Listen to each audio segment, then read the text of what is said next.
महादेवंकर मंदिर पड़े जहां ना आज्ञा बाली कपिलेश्वर।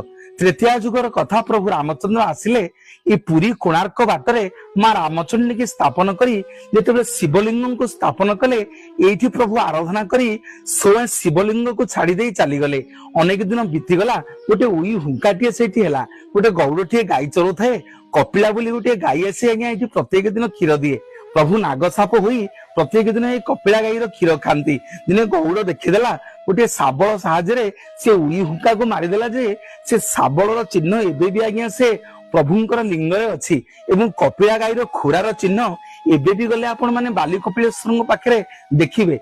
गाईटीर ना थिला कपिला बाली रे प्रभु स्थापन करथिले लिंग को बोली लोक माने तांको बाली कपिलेश्वर बोली कहिले।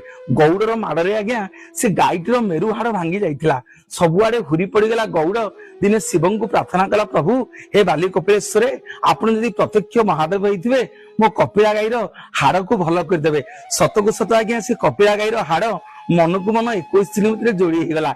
जदि आपण मानकर कार हाड़ भांगी जाइए हाथ गोड़ भांगी जाइए बहुत सीरीयस होता है ये बाली कपिलेश्वर पाखक जीवे तांकरी हुकुम रे आज्ञा 21 दिन में बाली कपिलेश्वर भल कर दियंती। आंठु रोग बात रोग जहांकर महिमा रे बिना औषध रे भल हो जाए सी होचंती बाली कपिलेश्वर। जय शिव शंभु जय जगन्नाथ। महादेवंकर